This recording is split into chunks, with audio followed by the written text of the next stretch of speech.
Good morning. It's January the 17th, Tuesday, 2012. And maybe it's because I've been watching too much Doctor Who lately, trying to catch up on the whole British cultural thing that is Doctor Who. I started wondering last night if I could go back in time and tell myself something 5 years ago, go back in time 5 years, and tell myself something about today. You know, about social media today specifically, because this is going on my blog about social media. What would that be? And so right before drifting off to sleep, I posted it on Path, on Twitter, on Google+, excuse me, and on Tumblr. And I got some responses this morning when I woke up. And I thought I would share those responses with you because, well, they're pretty good. So let's see, let's start with Path. The comments I got on Path, I lied, I'm not going to start with, no I am. There we go. 8 comments. So,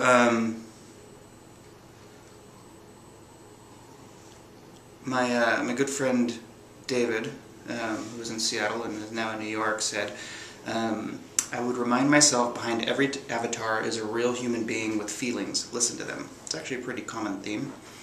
You'll see amongst all of these. Marcus Nelson, who's a social media director at Salesforce.com, said he would grab the @Marcus, referring to the @Marcus Twitter handle, while you still can.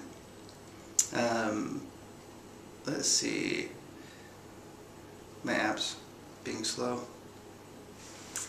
Rob Gould said, I would have reminded myself to trust my instincts. Adman Michael Troiano, sure if I said that right, Michael, said, focus your finite, not infinite, we wish it was infinite, focus your finite capacity on active participation in the handful of networks you really care about. Narrow and deep is the source of community and of value. Amy Beth Hale, aka Research Goddess, said, don't tweet about dates and or boyfriends. Jason Falls said, say social business a lot. You'll get better speaking gigs. And John Knight said, make the leap, trust yourself, and soak it all up. John's also a fellow Seattleite.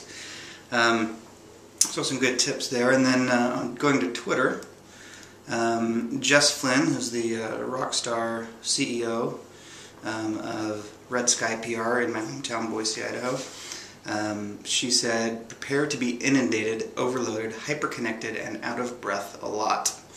Rochelle DeLong, who's also a fellow Boisean, said, what's the worst that could happen? That's in quotes, so that's what she would tell herself. Mark Solon, another Boise friend and venture capitalist who I worked with at Highway 12 Ventures, said TAC was right. Mark's a very nice guy. Nicole Crepeo, it looks like a French name, Nicole, and I'm really sorry that I probably just butchered your name. Another fellow Seattleite. I'm going to link to all these people in this post, but you probably know that because you're looking at the post. Remember that people will go for the lowest common denominator, and the impact that has. Very true. Very, very true. Tom Cuniff, who took the contrarian stance, I think, and said, wait 5 years. Stuart Bruce said he didn't feel 5 years was enough. He'd want to go back 7 or 8. If it was 7 or 8 years, then I'd say be confident and go for it. By 5 I already had. By then it was obvious. And then lastly, on Google+, Mike Barbie said, Barbara? I don't know how to pronounce your name, Mike, I apologize. Ramp up my business knowledge base for the future. I think that's definitely a good one, having more business savvy. I think a lot of people entered social media with the feel-good social side of it, but maybe lacked a little bit on the business.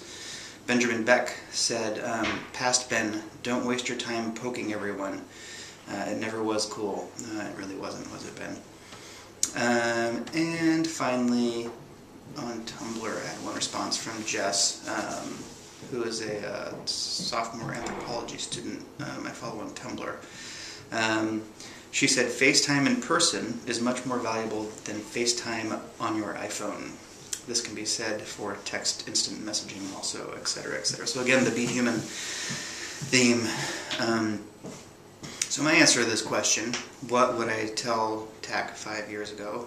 Much like Stuart pointed out, I was already well on the path. But I believe from the very beginning, I never doubted social media was going to be big.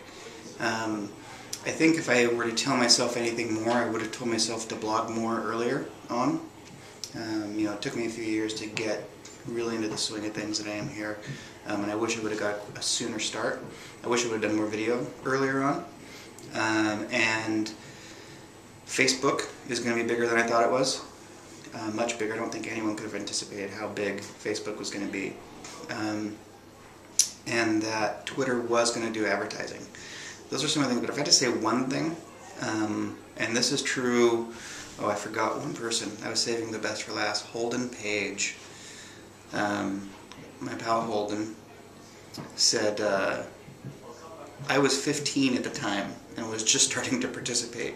Not sure what I would tell myself other than be impressed I maintained enough focus to keep with it now. 15 is 20, obviously, doing the math in my head. Man, 15, when I was 15, I probably would have, if I could go back to my 15-year-old self, I'd probably tell myself, hey, this internet thing, it's going to be huge. Here's some domain names to buy.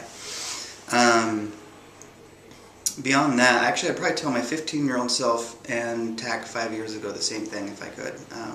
If I had one thing to tell them, which would probably learn how to code.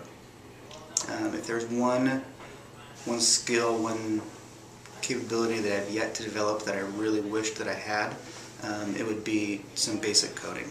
I think the ability to build some lightweight demos, to just have a better technical sense. Even just in maintaining my blog, I mean, I have to rely on friends quite often to even do some of the basic things. So I would say if there was one thing, because you don't want to tell yourself too much, right? You don't want the butterfly effect. You don't want to tell yourself something, because I'm really happy where I am. I really like the last 5 years, and I wouldn't change a whole lot. And I wouldn't want to tell myself something that is going to lead to anything different than I am now, unless it was something better, maybe.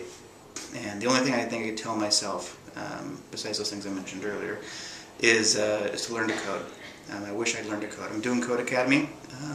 Just got my second lesson. I'm actually ahead of schedule because I'd started, and then the lessons they give you are just so. I'm actually a few weeks ahead of the once a week coding lessons, but I'm enjoying it. And it is my biggest New Year's resolution this year to learn how to code. Among all of my New Year's resolutions. So this was a little bit longer than my normal post. I hope it wasn't rambling too much, and that getting people's input was worth the extra time. Ciao.